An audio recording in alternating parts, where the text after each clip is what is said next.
Welcome to the Cardistry void, where everything is black. Except me.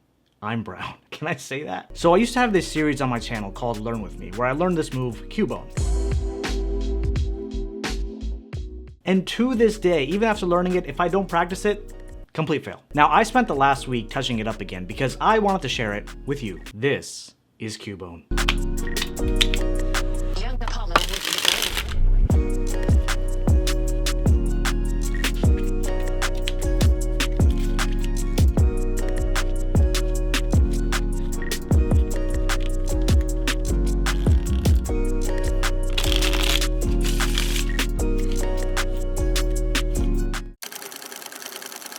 What up, crew? Hope you're doing well, and welcome back to the place where you get boned. No, definitely, nope, can't say that. So Cubone is a cardistry move created by Leo Flores, and I first saw it in the Anyone Worldwide cardistry compilation. I love one-handed moves, so this was a must-learn for me, and I think later I found out that this move was created by accident.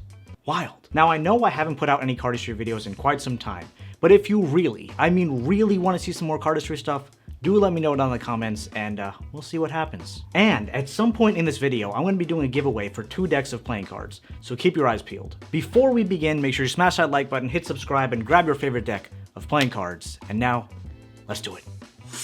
Real quick, big shout out to Infinity Software for sending me these playing cards. They're called Index Horizon, and this is the beta edition. They're currently live on Kickstarter, so if you want to pick them up for yourself, I definitely recommend it. Oh, and the link is the first one in the description. They handle so much better than I expected, being a holographic deck, so I was very impressed. Here we go. So a few things as we are starting.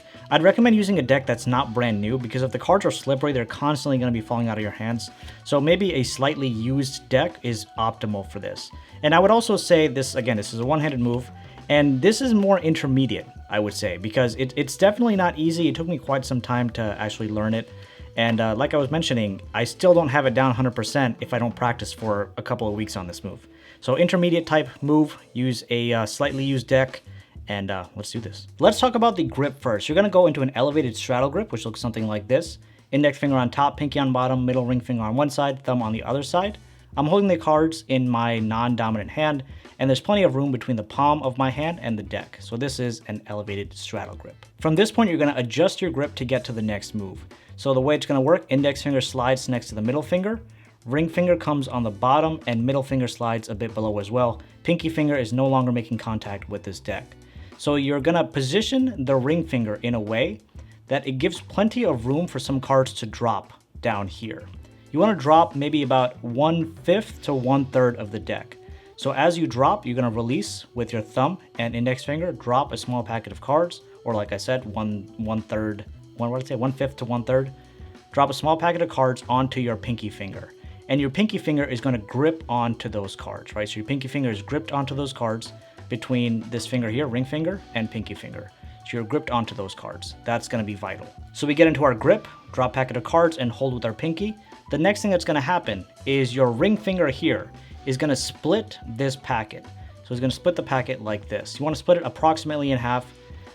Push upwards with your ring finger here, and then put out, or push, I don't even know what this is called anymore. Just move it out towards this packet. So this way it'll kind of make that split. So now you have 3 separate packets in one hand. One more time getting there, because I know it's difficult. Get into your grip, drop, split open. So now we have 3 packets. From this point, one of the pain points that I actually have in doing this is if the cards are too new, or if your palm is very sweaty, your hands are very sweaty, these cards will kind of start going up like this, and that's something we really don't want. So when you're practicing, you may want to push down so that it's easier to learn the moves initially, and then try to actually do it with a complete flow. So you're here at this point. The next thing that's going to happen, again, 3 packets. The next thing that's going to happen is your ring finger here. Let me move this packet. Your ring finger here is going to clip this packet between the ring finger and the middle finger.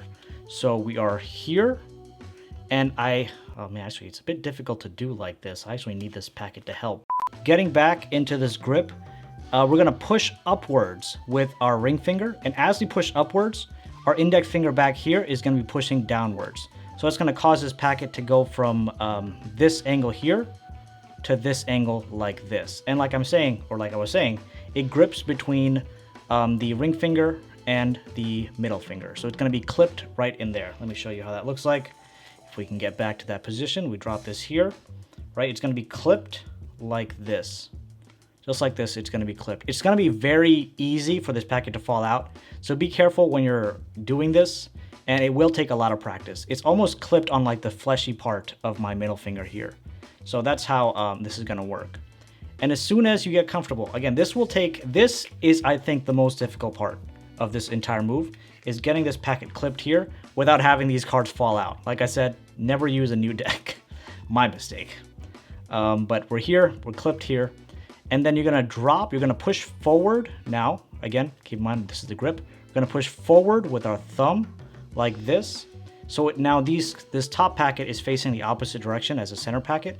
And this middle finger is going to help guide this packet in the back. So it's going to help guide this packet.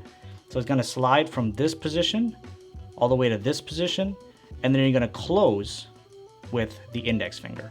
All right, let me go wrap all that up one more time, go through it. So grip, drop, open, clip this center packet. Again, make sure this doesn't misalign. Clip this center packet, push this packet on top like this, guide it in the back using your index finger. As you guide, then you close. And this is the position we're in now. From this point, I unclip with my middle finger back there. I unclip, move this packet back, and then this packet is now, you can see my ring finger in the back here. I extend my ring finger out, causing this packet to kind of flatten, and I guide it with the rest of these fingers in the back here, my middle finger, ring finger, and pinky finger, to straighten out, and then you close here with your thumb. As you can see, very, very, very clean, right? See how clean this is? It's beautiful. The Cardistry Void interrupts your tutorial for a giveaway. First off, I have to say a big thank you to Krishna for heading on over to the CardMechanic shop and sponsoring 2 decks of cards to give away. You are amazing. So here's how the giveaway is going to work. I'm going to be giving away 2 decks of cards to one person, and all you have to do to be entered to win is comment down below on what is your favorite Cardistry move. That's it. If you want to hit the like button as well, you definitely can. It doesn't hurt your chances, but it doesn't help either. And I'll announce the winner on my community page in 72 hours. Good luck. All right, yo. You guys are awesome. Back to the tutorial. Now, up to speed, this is what it's going to look like. Like I mentioned, it's not the cleanest move in the world. It was created by accident. But still, it's not very easy to do, but it's a lot of fun.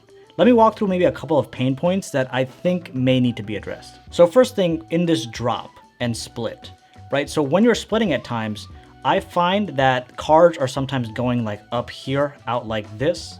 And like I mentioned, using an older deck will make that a bit easier, and making sure your hands or palms are not super sweaty will also make this less likely to occur. The second issue that I ran into when doing this is that sometimes when I'm splitting with my index finger, I get cards that are stuck like this and I can't split, right? So hopefully you can see that. I get cards that are stuck like this and I can't split. Again, that's going to be due to the fact that your fingers are kind of sweaty. Like, that's the best I can say. Because I know the back of my index finger or back of my ring finger starts sweating because it's constantly rubbing against these cards. And that makes it a bit more tough getting to this position and splitting the cards. Like I said, they also kind of move up. They just do whatever they want, honestly. The next most difficult thing that I already mentioned will be clipping the cards between your ring finger and your middle finger. And it's not that it's very difficult to clip the cards, because obviously if you put the cards there, they're fine. But it's getting into this clip from using your ring finger coming from here to here and using your index finger to kind of push. Getting to this position without using the help of your other hand is very difficult, especially because of the fact you're also balancing this packet here, you're also balancing this packet here. So that will require a good amount of practice, and honestly, it's just going to be a knack for getting to that position. But I think once you get to this position here and everything is clipped, doing this part is not too difficult. If this clip is not done correctly, this packet will make this packet fall right out, so you want to make sure this grip is tight. So doing this will not be a problem if this packet's clipped correctly. Moving this out, also not a problem, and putting these together like this, also not too much of a problem. So the main thing, again, use an older deck. Make sure your palms are not super sweaty, so don't do it when like 10,000 lights are beaming down at you while filming. And as well as practice your clipping. Boom, middle finger and ring finger. That's going to be key for mastering this move. Real quick, one more thing, because I just love how this looks. Look at that. You can't not admire those colors. Now, hit the road, Jack. If you want to see how I struggle learning this move and you want to practice with me, check out that Learn With Me video right over there, and we can cry together like best friends. And if you want to learn an easier cardistry move, don't. We grow through the pain. And that's all we got from the Cardistry Void. And don't forget about the giveaway.